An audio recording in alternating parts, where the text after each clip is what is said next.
Golden State Media Concepts Sci-Fi Podcast. Together we dive into the world of sci-fi and science fiction. From episodes of Star Trek, Star Wars, to The Walking Dead, Resident Evil, all the hot new science fiction movies from the back doors of Marvel or DC. The Golden State Media Concepts Sci-Fi Podcast. You'll never look at science fiction the same way again.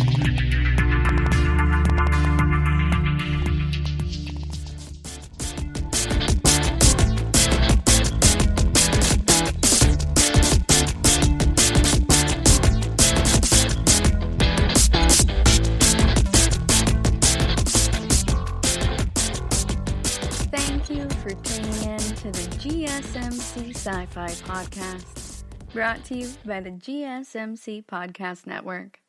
I'm your host, Alex. Today we are going to pick up where we left off with Season 2, Episode 7 of The Boys, and wrap up Season 2 with a review of Episode 8.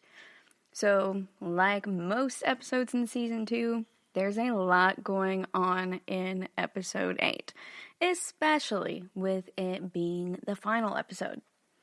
So we're going to talk about a bunch of different things, including additional propaganda, crises of faith, as well as some turning points in a lot of our characters' character arcs. Well, not a ton of them, but we get to see some fleshing out of characters like A-Train and learning more about what motivates him, while also learning more about I don't even know how to explain it. I don't know, the military-industrial complex, celebrity, political conglomerate that is Vought. Mostly up to this point, we've been focusing on the policing and celebrity impact of the Seven, and now we're going to talk more about what's going on behind the scenes. So we know a lot about the political machinations, right? Or at least we've been learning more about them. We had senators and congressmen and such in the first season, and now in this season we have seen a lot of far-right propaganda, especially related to white supremacy, or as Stormfront refers to it as white genocide. And it's very interesting the way that she frames that. And we'll talk more about that in depth here in a little bit. But that's a brief overview of what we're going to cover. There's a lot in this episode, though. So, we're going to cover a lot today. First up, where we left off last time was we had gotten Jonah, the doctor who was responsible for the creation and formation of Homelander into who and what he is today, to go ahead and testify. Because, of course, Billy went and threatened his family. So Mallory was susceptible, really, and she fell prey to Jonah's appeal about family. And Billy used that against him because he recognized that Jonah is looking out for his own interests, and that's the only weakness, really, that Jonah has. And so Billy turned it against him. It's Billy's own weakness, Becca. So this was a really deep dive for Billy into who he is, and also recognizing those parts in other people, and that they'll do anything for their families too. However, those are defined. In this case, I believe it was Jonah's daughter. Billy comes off as being pretty brutish and, absolutely brutal a lot of the time, but he's not stupid. And Billy's also not naive. He just has tunnel vision. He's hyper-focused, like Sam Carter put it in Stargate. So Billy is able to see a lot more than I think we give him credit for. No one really gives Billy credit for being the brains of an outfit in any way. And in that way, I feel that it's very similar to Jack O'Neill, where Carter and Daniel are often shown in Stargate to really be the brains of the outfit, and they act like Jack and Teal'c are there for the muscle or for like the really messed up things that they have to do because they're more comfortable with making those decisions. They make decisions differently than Carter and Daniel do, especially Daniel. So I don't think that Jack and Teal'c get enough credit for that, and I don't think Billy does either. Remember, long before Huey came into the picture, Billy was there figuring out how to do things like kill translucent.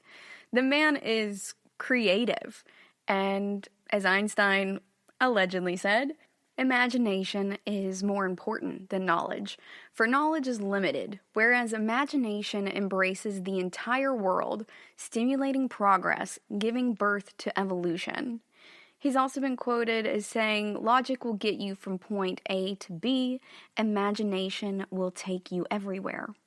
He's also quoted as saying such gems as, "Everybody is a genius, but if you judge a fish by its ability to climb a tree, it will live its whole life believing that it is stupid." And my personal favorite is that creativity is intelligence having fun. So Einstein has, of course, talked extensively about intelligence and imagination and creativity. And he's a lot of people's favorite scientist, but he's definitely in my top 10, more so because of his position on imagination and creativity than strictly on intelligence. Intelligence does have its own place, but Billy makes decisions differently than Huey does, and differently than Annie does. And we get a big mix of that decision-making and character growth in this episode. And I would argue that perhaps Billy really is one of the most intelligent of the crew. That doesn't mean that he's going to be the fittest survival-wise, because, let's be honest, Billy was willing to blow himself up to kill Homelander while he thought that Rebecca was dead. And he's not having any offspring to, further himself into the future, as our biology teachers would explain to us is the whole point of life and being able to survive and be the fittest. It's about being reproductively fit. And Billy's not reproducing in any way. Huey and Annie are much more likely to do so. So if we're looking at reproductive fitness, then yeah, Huey and Annie will probably be doing better off. That means that Homelander grossly also is by scientific standards. But really what I'm wanting to get at is that I think that Billy is highly creative. And that's part of the appeal, for me, of Billy Butcher. I love a good anti-hero hard stop. Just most anti-heroes, I am really into that concept. I think they're more interesting than people who just want to do good. I feel like they're more compelling as characters. For example, Jaime Lannister. He's my favorite character in Game of Thrones. Yes, I do mean that more so than Daenerys or Jon or Arya, most of other people's favorites, most of the main faves. Jaime's my favorite because he has the most character growth. He's more like a real person. He makes very real mistakes. It's very similar to the concept of BoJack Horseman. They make these terrible errors in judgment, and they do these terrible things, and sometimes those things really are truly misunderstood. Jaime did the right thing by slaying the king, but at the same time, they also are capable of doing really evil things, like pushing people out of windows, like small children out of windows. And I think that's what makes them interesting. It's getting to explore humanity more as it could be in a world that somewhat doesn't have a lot of repercussions in the way that we think of them today. For example, with Jaime, he does lose his hand at one point, but that's actually when he's mostly trying to do a good thing, and someone tries to teach him a lesson for it. But it doesn't stop Jamie from trying to do good things in the future. And I think that that's also very important to take into consideration. I know we haven't talked about it in a while, but it all goes back to Santa Clarita Diet's people can be more than one thing, Joel. And whenever people are more than one thing, I think they're more interesting. That's why we like Han Solo better than Luke Skywalker, or at least that's why I do. I know that that's not necessarily true for everyone, and we all identify with different characters in different ways, or we find parts of them that are appealing. If I had to pick another favorite, it would easily be Tyrion Lannister. Tyrion and Jaime are really close, in my opinion, for my selection of favorites. But those would be my top two. And in the boys, I would say that Billy and probably Maeve are my absolute favorites. Billy for the decisions that he makes and the way he goes about things. He's often shooting himself in the foot, but it's not because he's stupid. It's because he is passionate and really has tunnel vision in regards to his goals. And I can really respect someone who doggedly pursues their goals. No matter what those goals may be. You want to go out there and be the best NASCAR driver you can be? You do that. You go out there and you practice all the time until you can do it. Be the best volleyball player. Be the best electrician or plumber or doctor, lawyer, or whatever you want to be. Be the best accountant you can be. Different things make different people happy. And part of that pursuit of our happiness is going out there and being creative and having fun. And that's what I think Billy is really doing. We've spoken in the past about how gleeful Billy often is when he is killing people. He enjoys it. He likes to get creative with it. He didn't have to be super theatrical about the thing with Madeline Stillwell, but that's who Billy is. He's kind of a theatrical person. And that might be left over from partly when he was a kid. And his creativity may be a little bit warped from growing up with his dad abusing him and his brother killing himself early on, and then Billy losing Becca. It's a series of unfortunate events that have really resulted in Billy, who is a very creative and intelligent person, using these gifts for somewhat gray purposes. I don't want to say nefarious. Billy is trying to obtain a goal. He's trying to save Becca and do whatever he has to do that. He's very much a by any means necessary type of person, but that doesn't mean that his goal in and of itself is bad, and therefore Billy is not entirely evil in and of himself. He's trying to do what he believes is good and right, even if it is more of a selfish reason. But he also gives the boys the option to opt out. They don't have to go along with it if they don't want to. Billy believes in free will as well. But part of that free will is not being a C-word, as Billy would put it. That's really what his life philosophy boils down to. Don't be a C-word. Don't hurt innocent people or people who have not harmed you. Things like that. But he also wants to enjoy life, and that sometimes means that he does enjoy killing people. He likes getting creative with it. Did he necessarily have to ram a boat through a whale? No, not necessarily, but he saw an opportunity that was highly creative and that he knew would not only cause one of their foes to come down, so that would be the whale in this case, since it was working with the deep, but also it would create a morale issue with the deep. So he's able to stun his opponent mentally as well as reduce their forces at the same time. It's very similar thinking to what Jack O'Neill does it's strategic thinking. And I think that a lot of times the military strategist or the combat strategist don't get enough credit for their intelligence nor their creativity. But I think that Billy's creativity and his glee in going through and figuring out how to do things like kill Translucent by putting a bomb inside of him and detonating it from within, since nothing can really harm him from the outside. That's brilliant. That's creative. It's outside of the box thinking. And I honestly think that Billy is one of the brightest characters in the show, even though we mostly just take him for a brute. We're going to go on a quick break, and when we come back, we are going to talk about this opening with Homelander in the New York City Sheriff's Office in a PSA that actually cuts pretty close to home. Stay tuned.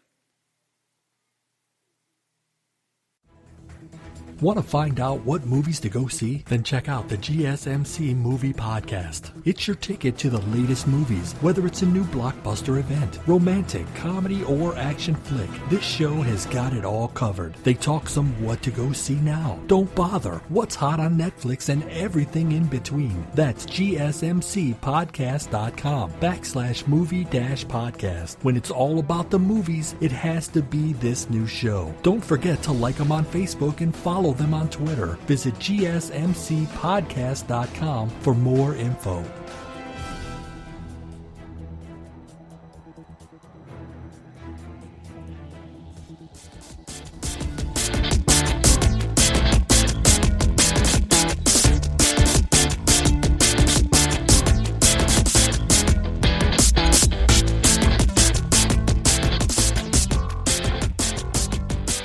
Welcome back. Before the break, we were discussing Billy's creativity and genius as it parallels Jack O'Neill's, both of them being two of my favorite characters of all time, as well as Jaime Lannister, and just a general love and appreciation for anti-heroes and the creativity and intelligence that underlies some of these crazy harebrained schemes that characters like Billy or Jack tend to come up with, even as they're portrayed as being primarily the muscle. I think that they're underappreciated for their intellect, and I just wanted to give them both a quick shout out. Now we're gonna go ahead and talk about the propaganda machine in The Boys. We've seen a lot of it this season, especially in the past few episodes. They did a really great job building that up over the past 2 seasons, with showing a lot of the HR and PR stuff that goes along behind the scenes, the marketing, how much the 7 are actually being told what to do all the time. It seems more so now that Homelander's not the only one who resents this, and it's not just Annie either. Homelander has felt for a long time like he's been under their thumb, but he gets to do whatever he wants. He hasn't been under their thumb as much as Annie, because Homelander seems more threatening, and he's been around a lot longer. He has laser eyes. He could quickly laser a ton of people to death like he does in his fantasy scene. So they're a bit more afraid of him. He's also more emotionally volatile, just in general, than Annie. Annie's still a very emotional person, but she's not going to just lose it and kill a bunch of innocent people because her feelings are hurt. She's not going to pitch a tantrum because she doesn't have good numbers in the polls. And I think they've also done a really great job holding up that mirror of what current American politics looks like. We are seeing a lot of people getting really upset when they aren't polling very well, and they do tend to be more on one side of the aisle than the other. Once again, art mimicking life. But in this episode, we also do an opening with Homelander and the New York City Sheriff's Office jointly producing a PSA about what to do if there is a supervillain attack in a school during school hours. So this is very similar in both style and tone to school shooting drills. And there's even a comment in it, and a whole section in the video PSA, about teachers having an approved or issued firearm. And that happened in real life, in case anyone's forgotten. Around 2018 or so, Trump said that he wanted to arm teachers to address the problem of school shootings. And in this alternate reality of the boys, that is exactly what happens. Because this is an alternate reality, or an alternate universe, really, an alternate timeline in which we have all of these soups and celebrity that, I mean, the model fits pretty well considering we did go ahead and elect a television personality as our president recently. And that is not the first time we have elected a celebrity for government office in the United States. I'm looking at you, Reagan, and also Governor Schwarzenegger, and also Jesse Ventura. The list is hardly small, but I pointed out those few gentlemen to also illustrate the point that it's in all levels of government. And that's also why it's important to hold people accountable for their actions, especially early on, and to vote in local elections. These things start small. But this story takes place in New York City, right? So this would have to be an alternate timeline or an alternate universe, probably a parallel one. And I want to really underscore that because it's easy to watch this series and just go, oh yeah, this is a really cool story. This is, what if these things happen? Classic speculative fiction. But a lot of speculative fiction isn't just posing the what ifs, but also critically analyzing them.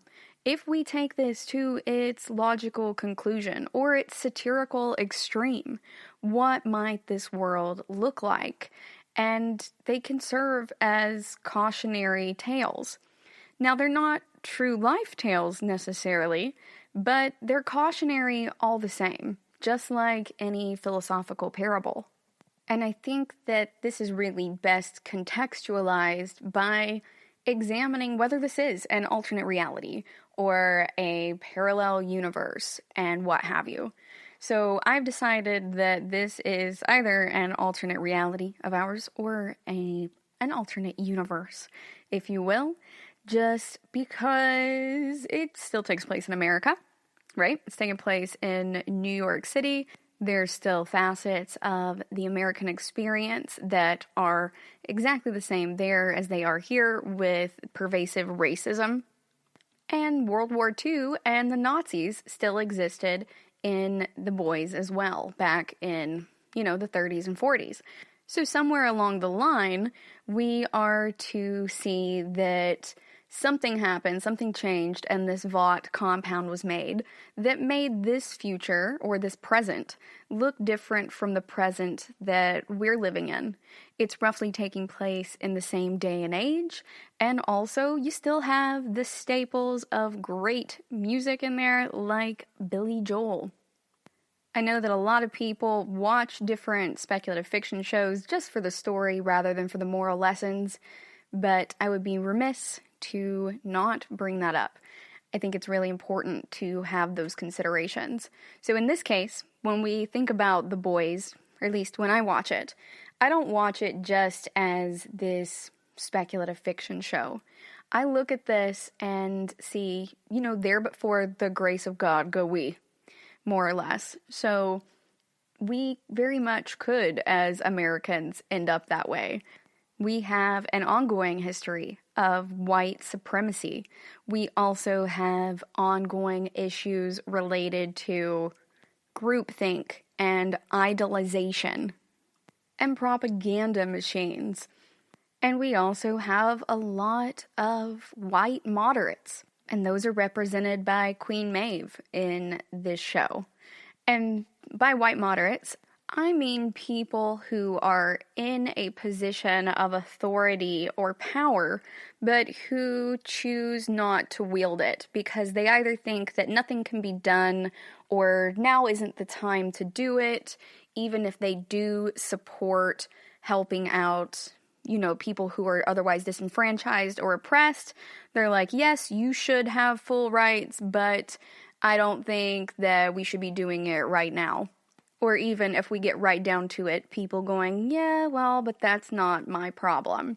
Dr. Martin Luther King Jr. talked about that as well, and how a lot of progress was not actually prevented in the civil rights movement by individuals who were opposing them, not by the white supremacists themselves, but rather by the white moderates who were willing to stand by and do nothing, even while agreeing with people of color that their treatment was unfair and that something needed to be done. And that's where we have Maeve here, and she's our symbol of that in the show. She is the only one who could conceive, possibly, of how to bring Homelander down. They already tried with Stillwell, and that wasn't his true purpose in life. It wasn't his raison d'etre, like Becca is for Billy. Homelander was obsessed with Stillwell, but she's not who he loved most in the world. And that also wasn't Jonah either, the doctor who raised him. Maeve is in a unique position from having dated Homelander, from what I can tell, and him having said that she's the only one he can really be himself around or confide in. So if he was going to confide in anyone, it would be Maeve. So Queen Maeve knows what his weakness is, and she's their only hope, really, of exploiting it. The others don't quite recognize that early on, but Maeve is also in a dark place from Elena leaving her, and she feels that currently she has bigger problems than what's going on with Homelander. Although Homelander affects way more people, including her, she's tried different ways to fight him over the years, and she's not been able to successfully do that. And so she feels very disheartened. She's not been able to get out of being coerced by him to commit terrible atrocities, and she's not been able to stop him from doing anything on his own.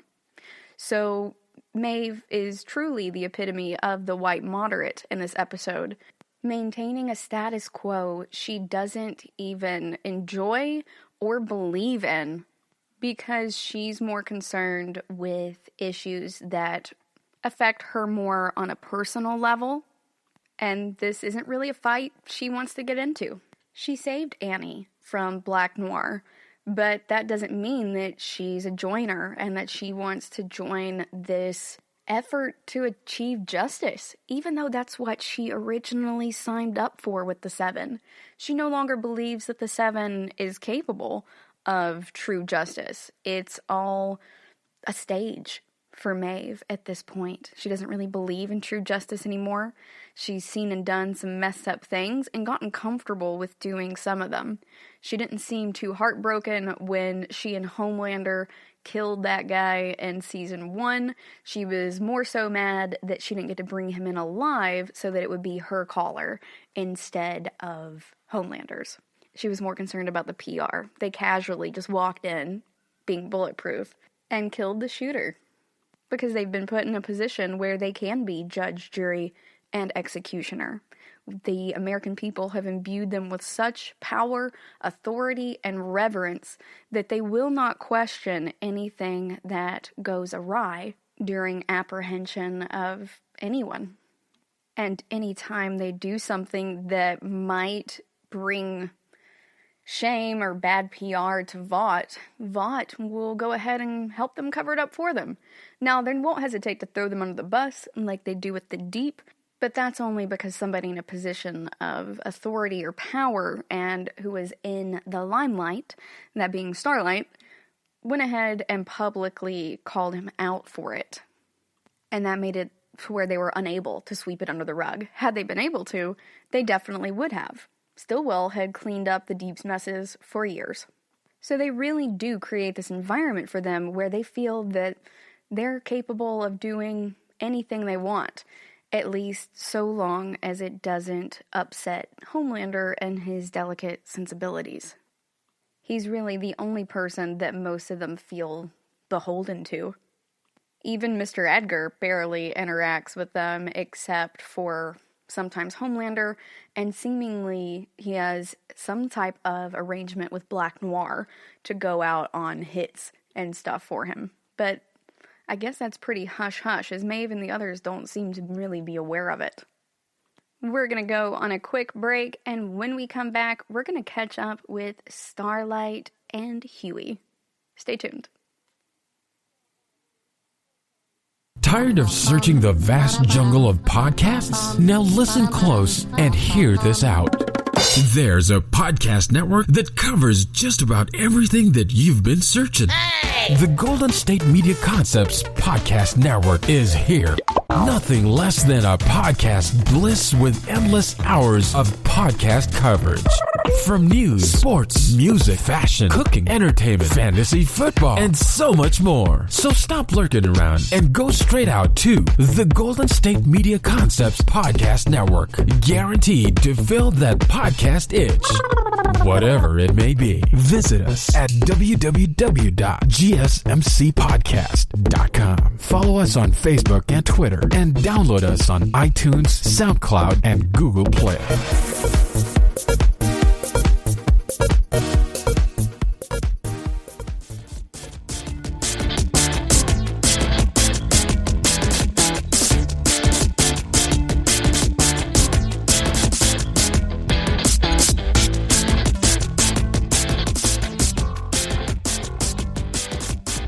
Welcome back.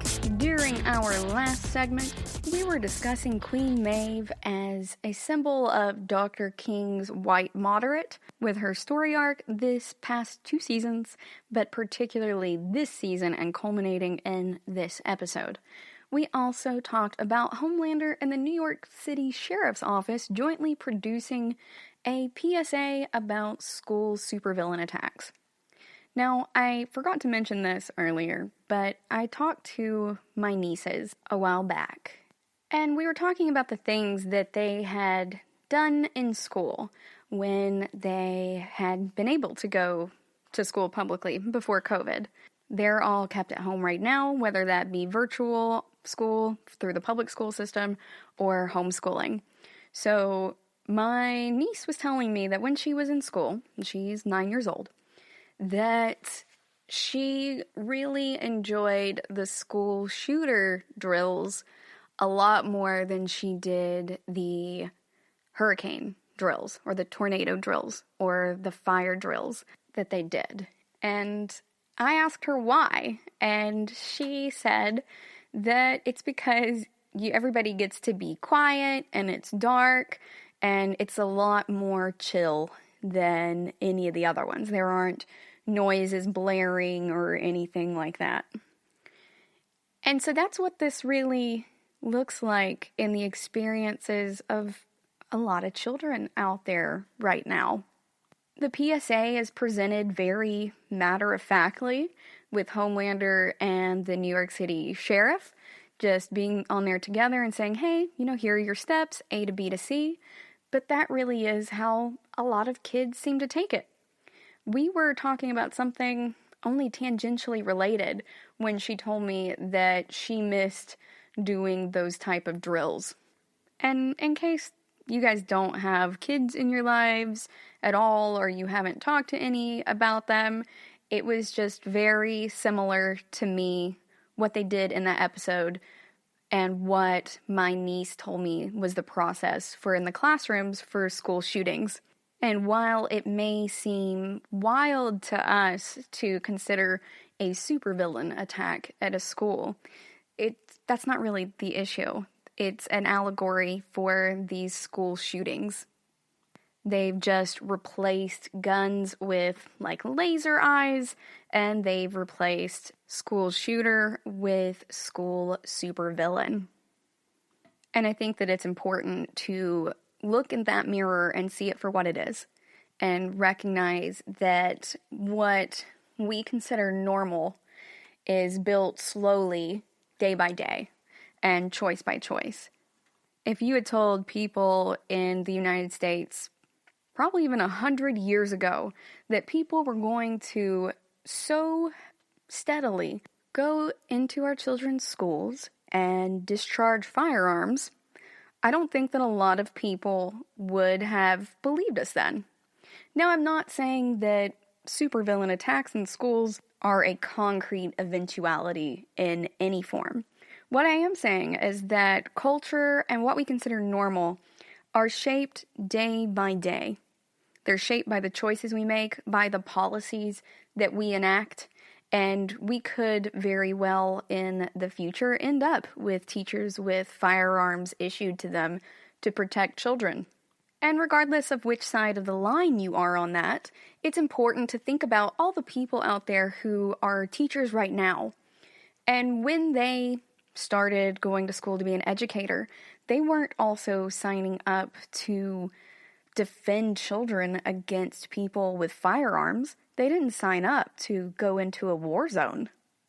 And that's not because they don't care about kids, but it's because what being a teacher looks like has changed significantly in the past decade alone, in the past 20 years, in the past 100 years. We're only about 60 years out from children having segregated schools and also having separate water fountains. A lot has changed in those 60 years. We still have a lot of residual problems, though, don't get me wrong, but I am saying that what it looks like to be a teacher has changed significantly over the years. And I don't think that teachers should be decried for not wanting to be issued firearms or to have those in the classroom. I used to volunteer at a preschool when I was in high school, and I was getting all of my volunteer hours in, and you weren't even allowed to have your cell phone on and in the classroom. So it's a little bewildering from a teacher's perspective that they would then be issued guns. Also, from another totally anecdotal perspective, I worked in a tech support office for a while, several years back, and during that time, one of my bosses was put on a terrorist hit list because he had flown a certain type of plane during a certain number of years. So, although he had never actually carried any payload, he'd never dropped any bombs anywhere, he'd actually never even flown those planes outside of like cargo trips or just test flights within the continental United States. He'd never been on foreign soil. He still ended up on the list because they just somehow got a list of those pilots for a specific type of plane. And so he was on a terrorist hit list, which sounds absolutely absurd for my normal life, but it really happened. And the feds reached out to him and were like, hey, these terrorists have you on their hit list. We don't think that they'll be coming after you. You're not like a top priority, but you are on the list. And here's the picture that they got of you. And he showed us the picture that they had of him, and they had gotten it off of his Facebook, and it was a picture of him from on vacation that said, I got crabs in Jamaica. So if I'm laughing a little bit, that's because the scenario was absolutely absurd, but that was the only picture they could get because it was his profile picture and his Facebook was set to private. But my point in telling you all this is that I was a manager at that time. I had about 40 employees who worked directly for me. And my boss was a director. And so the company proposed that they arm all of us managers, that we were going to have to go and get our concealed handgun licenses and make sure that if a threat appeared, that we would take care of it. Let me remind you, we are in tech support, so that has nothing to do with firearms. I wasn't working for the FBI's tech support. This was just a private little tech support company. And so I was in Texas, though, and Texas is really pro-gun. Now, I don't have a problem with learning how to use firearms. I think that it's important to know how to handle those. at least in my personal opinion.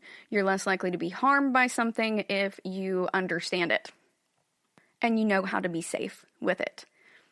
The issue that I took with this was that I was now being asked to essentially lay down my life for my boss. And that was something I had not signed up for. They also told us that as managers, we were now responsible for letting anybody in if they were to knock at the door. All knocks at the door, all packages needed to be checked by us, and they told us how to tell if a package likely has a bomb in it. Watch out for anything greasy on it, etc. It was kind of surreal.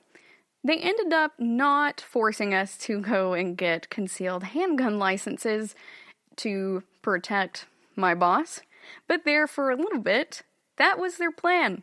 Let me let you guys know right now, I was only making like $48,000 a year there, too. There was no hazard pay. Also, don't get me wrong, I liked my boss, and I have no problem with the concept of defending other people or being able to defend yourself. But at the same time, walking into one career field and that field suddenly changing, just going end over tea kettle, is really jarring. It's really jarring to be in a pretty chill office environment or indoor environment and then be told that you need to be armed at all times. It's super weird, even for someone who routinely has worked with people who were armed for work. I didn't always do tech support. I often did forensic anthropology and archaeological digs. And when you're out in the middle of nowhere, or you're down at the border, or places where it might be more dangerous, a lot of people do conceal carry.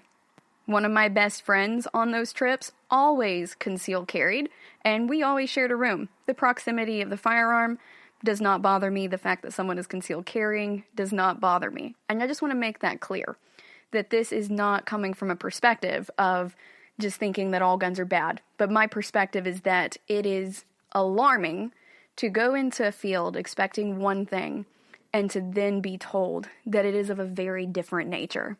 So overall, I think everyone should cut teachers some slack, especially during COVID right now. We are all struggling, but also we really need to be more engaged as citizens when it comes to viewing these things. It's easy to just watch The Boys and go, oh, this is silly, supervillain attacks. But it's really meant to mirror the reality that children and parents and teachers and any other staff at the school, janitorial staff, cafeteria workers, bus drivers, this is their reality every day. And even though this is shown satirically as being a supervillain attack, it's important that when it comes time to vote for measures in your local school board area, that we go do that. And so The Boys gives us this platform for discussing these problems in the world around us and seeing them from a different perspective through satire. But I think that we also need to consider taking action from it. And that's what our characters are doing. They're not just sitting idly by, right? Don't you get frustrated with Queen Maeve when we're sitting there and we know that even if nothing else, having another veteran superhero there to engage in the fight and improve the odds of winning? It's a very similar concept with voting, and I'm very happy that so many people turned out to vote this year in the election. I just want to keep that momentum going and have us vote in every election, because these decisions really are made at these lower levels. Remember, before Stormfront was Stormfront and part of the Seven, she was Liberty, and she was out there acting as a police officer and killing people based on the color of their skin. She was abusing her power and her authority that were vested in her by the public to commit atrocities that aligned with her own personal agenda. But just like in real life, what is normal and what's accepted and what's considered to be a normal part of our culture is being built every day. So it's important for us to not be the white moderate like Queen Maeve, but to instead draw these lines when we need to.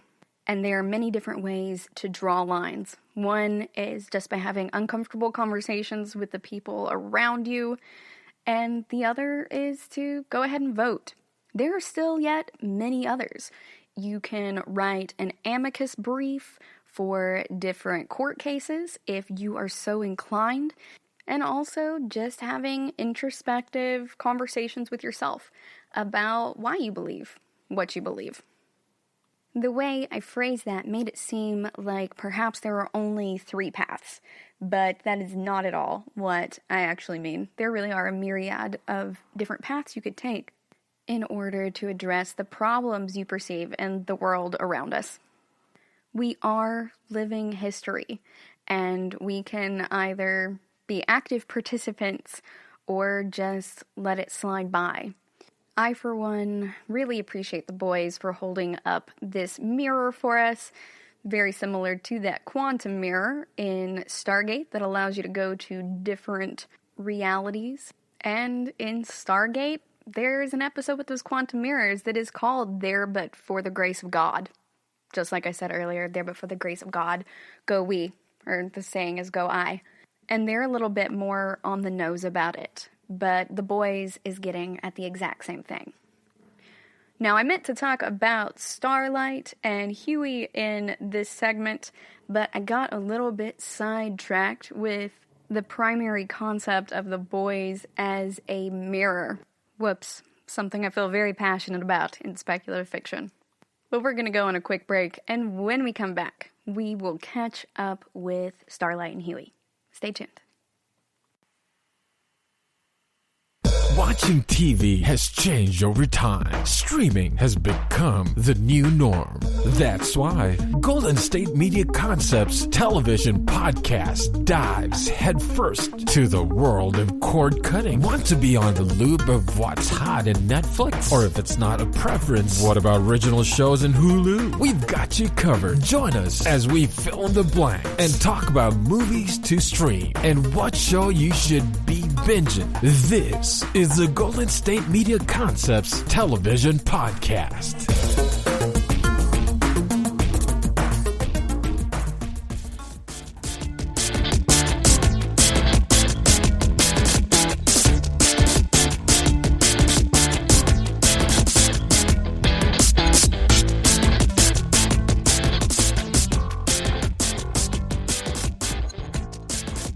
Welcome back. Before the break, we were talking about the concepts of sci-fi and speculative fiction in general as a mirror, also that of Stargate SG-1 and The Boys, showing us these concepts of there but for the grace of God, go we. So now we're going to talk about what I intended to talk about in the last segment, which is where we find Starlight after all this time. So, I'm not actually sure how much time has passed from the beginning of The Boys up until now. We know that the Deep has at least been in Sandusky, Ohio for a while. He's been there long enough to also get married into the church, and he thinks his wife is weird, which is kind of funny. But he met her and married her through the church, so we can also assume that this was somewhat expedited. But he's been able to do these interviews about being married and done all these things showing that he's kind of reformed and he has a very sweet wife now. So they're really trying to get him rehabbed to go back to the 7. So I don't know, however long it takes to go to Sandusky, Ohio and be miserable there for a while, and then get married in the Church of Scientology, at least the allegory for it, and then, I don't know, still be working on it, not quite have earned your way back, or have done enough PR work to get back there, but, you know, some time has passed. We've seen all of the propaganda as well, and although there's a lot that goes on in the propaganda machine, bunches of different little cogs that turn. And by that, I mean manufacturing the propaganda. You have the PR teams and the marketing teams, and the actors for it, that generally being the 7. So of course, no one does this alone, but they've had enough time to really build the momentum for this. And this being Stormfront's white supremacy propaganda marketing. She has really overtaken Vought in many ways, and since she has Homelander under her thumb, or at least by her side, she's able to get a lot done that she wants done. She also framed Starlight so that she could have a common enemy to rouse her base, and has been making big moves in that way. Starlight in particular has been imprisoned in the Vought Tower, and Huey and Lamplighter went to go rescue her, only for Lamplighter to commit self-immolation right in the Vought conference room. So Huey had to go off on his own to try to find Starlight. Fortunately, he's been to Vought a couple of times, and so he somewhat knows his way around. So he was able to find her, but now that she and her mom and Huey are out of Vought, Starlight is still having a crisis of faith, and her mom hands her a new cross necklace to replace her old one as they're parting, to also keep her mom safe. And Annie kind of almost petulantly says that she's not going to wear it, but her mom wants her to have it anyway. She's like, you don't have to wear it, but I want you to have it. You need this one to replace the one that you lost. And Annie goes ahead and accepts it. She kind of puts it in her pocket. So Annie's made some solid steps towards reconciling with her mom, and she and Huey are both on better terms. So Annie's storyline this season has also shown a trend of steady progress towards reconciliation in all of her relationships. The one she has with the higher power she believes in, the one she has with Huey, and the one she has with her mother, which really lends credence to the idea that she's going to return to her faith in the long run. And it also really makes me wonder if we might end up seeing her seek out her father. We don't know much about Annie's dad other than the fact that he was no longer on board with whatever was going on with how Annie was being brought up. The fact that she was inoculated with the compound V to turn her into a superhero, and then was raised in all these superhero Christian pageants and everything. So we just know that he left. We don't know where he went, or who he is, or what he looks like. Maybe they'll never get around to finding out anything more about his dad. Maybe that's not something they're interested in, but I think it would be a really interesting storyline down the road, and it fits in really well with her recent story arc of reconciliation. Annie has a forgiving heart above just about anything else. She has a sense for justice, but also for forgiveness. Annie is the type of person who truly believes that people are redeemable and that they can be rehabilitated. She's not like Stormfront or Homelander, who want to oppress other people, or at least in Homelander's case, just be able to have absolute freedom of doing whatever the heck he wants. He's really living a life of hedonism, and Stormfront is living a life of cruelty, but Annie really does think that she can go out there and save people and do the right thing for everyone and still come out on top by doing things the right way. Although in this episode, with her having her crisis of faith and of conscience, even though she's working on reconciliation, she briefly does consider going along with Billy's plan, which surprises Huey. So he and Annie end up in the car because Annie says that she has an idea that could help all the boys. She knows somebody they can go talk to because she's a fugitive still from Vought, but she knows someone who might be able and willing to testify in order to bring down Vought and the 7 and Compound V. For whatever reason, Huey goes with her. I don't know if it's for moral support or what. He's not really useful in the form of backup or anything like that. I mean, he has been able to save her, and he has saved the boys before. So, I mean, Huey seems pretty good at infiltrating places, weirdly enough. But I don't think he has any reasonable accuracy with a gun or any type of firearm, really.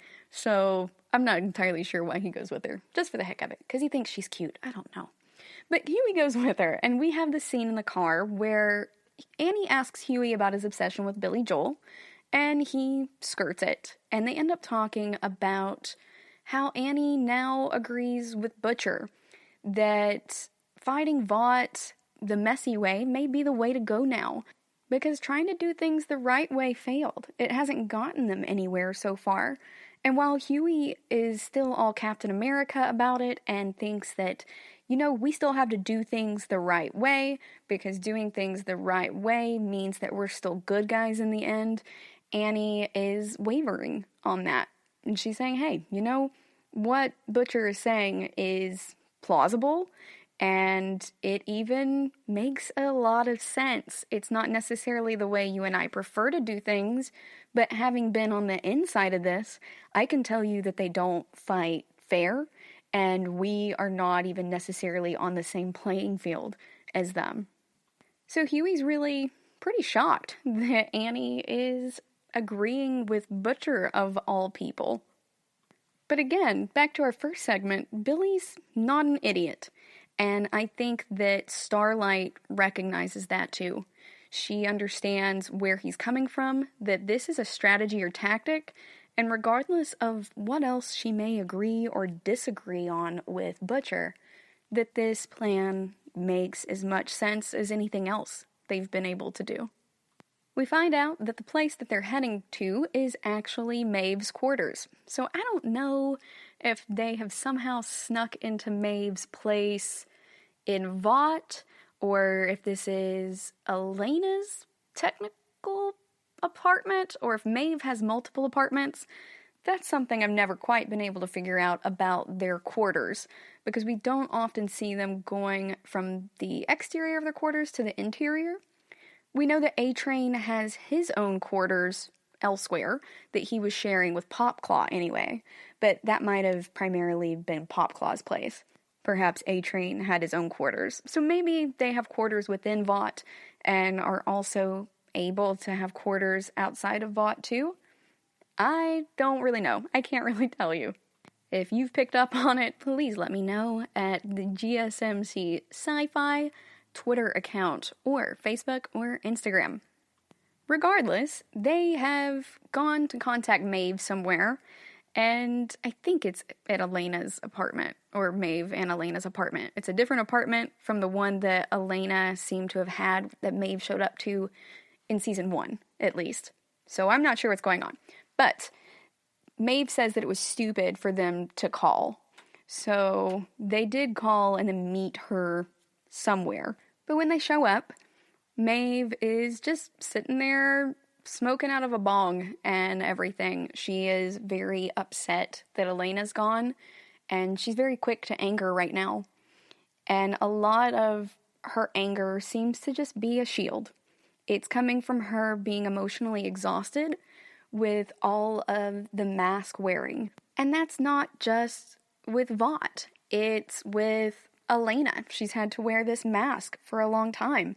It's with the public. It's with her coworkers. She only somewhat trusts Annie. She knows that Annie is fundamentally a good person and that Annie is trying to do the right thing. But Maeve is still the white moderate. And while she may agree with Annie, she is not about to take this on as her own fight. She's having to wear a mask in front of everyone, and she's been doing it for way longer than Annie has. She has become habituated to it. She's lived through that history and this cultural paradigm shift as it's taken place. And now she has essentially slowly been boiled like a frog to not jump out of the hot water when she's able to the entire time. But that's also because Maeve has thought of hope as being a weakness. And that's something that Starlight really addresses and brings out in other people. The fact that hope in and of itself is not a weakness. She even says, since when did hopeful and naive become the same thing? I mean, why would you get into this business if not to save the world? That's all I've ever wanted. And this is something that's really difficult to get through to Maeve on, because Maeve has endured all of these changes as they've happened, whereas Starlight was totally unaware of them until she walked in. And so she's like, whoa, this is not at all what I thought it was going to be. And Maeve is just tired of fighting or of having any hope at all, because it's so draining for her to have any of her hopes dashed. And she has seen Homelander smash people's dreams and lives totally unabashedly, without reservation, without remorse. She knows what he's capable of, and the horror of it and the fear are really overcoming her sense of justice and her sense of hope of being able to ever change any of it at all. Although her costume has no literal mask, Maeve is constantly having to be on for people all the time. And as a woman, that really resonates with me. And as an introvert, it especially resonates with me, because it is very emotionally exhausting being on all the time. And that's what I refer to it as. Whether that is going home with your family to the holidays and being mindful about what you're saying, to respect your elders or avoid fights or to protect yourself, as is Maeve's case, which is interesting because that's also the case of a lot of people in the LGBT community who are in the closet. Although I think it's very important to speak up when one is able to do so, there are a lot of reasons why people might not be able to, and that's one of them, a fear for their own safety, and that's what Maeve is worried about. That's why she's hiding a lot of it, and I find it to be really interesting that Maeve is also bisexual, and she is trying to wear that mask too. She's been wearing that mask, being in the closet for a really long time, until Homelander completely outed her publicly. That was one thing and one part of her identity that was still hers. That was something he couldn't take away from her. But now she also feels powerless to stop Homelander. And she outright says to Annie and Huey that no matter what they do, nothing ever changes. She's not necessarily even being self-interested at this point, like she was before. She has essentially given up. She is too beaten down to even hope for change or to see the possibility of it, let alone grasp it and make it happen herself, even though she is one of the people in the world who would have the best chance and opportunity to do so. One thing that I think is super interesting in this, though, is that Maeve is very ballsy, y'all. As a side note, I think it's kind of wild for her to keep walking around Vought after she stuffed that Almond Joy down Black Noir's throat. Also, we've seen her in this location before, and I would really think that Vought probably already knows about that place too, so if she was going to meet them anywhere, weird that they would do it right there, but she probably also has a tracking device in her, much like Starlight, so I don't know. Maeve's been doing a lot of what Maeve wants most of this season. She's gotten pretty fed up with them. She just hasn't gotten to the point where she is totally fed up with Homelander enough to feel like there's also an out. Ashley, she can stand up to, but Homelander is a totally different story, and he will hurt other people to get to you. He is also very creative and resourceful in a very similar way to Billy. Now, I know that she grabbed Black Noir from behind, so perhaps he did not see her. Perhaps they didn't have any video running in that room, but I'm not sure he's dead, really. He definitely had his EpiPen kicked away from him by her, but I don't know if he's going to remember any of that if he comes back too. So there are a lot of factors that are involved in this that make it really ballsy for her to still remain at Vought. But Maeve is pretty much just out of F's to give. She has given up on most things, and I don't think she's really super upset about the concept of being caught for doing this to Black Noir. She doesn't want to get things too messy, but she's also been more willing to take risks recently for the right reasons. I've really enjoyed her character growth this season too. Alright, that's all I have for you guys today. We have a lot more to talk about in this episode, and we will return with it next week when we'll talk about Mr. Edgar's meeting with the head of the church. We'll also see the boys finally meet Becca and discuss things like Ashley's trichotillomania and Homelander's developing parenting skills. I'll see you guys next week. Thank you for listening to the GSMC Sci-Fi Podcast, brought to you by the GSMC Podcast Network. I'd like to ask that you please subscribe to the show, and writing a nice review always really helps us. Also, if you could please follow us on Facebook, Twitter, and Instagram, I'd appreciate it. Thank you kindly, and have a good night. You've been listening to the Golden State Media Concepts Sci-Fi Podcast, part of the Golden State Media Concepts Podcast Network. You can find this show and others like it at www.gsmcpodcast.com. Download our podcast on iTunes, Stitcher, SoundCloud, and Google Play. Just type in GSMC to find all the shows from the Golden State Media Concepts Podcast Network, from movies to music, from sports to entertainment, and even weird news. You can also follow us on Twitter and on Facebook. Thank you, and we hope you have enjoyed today's program.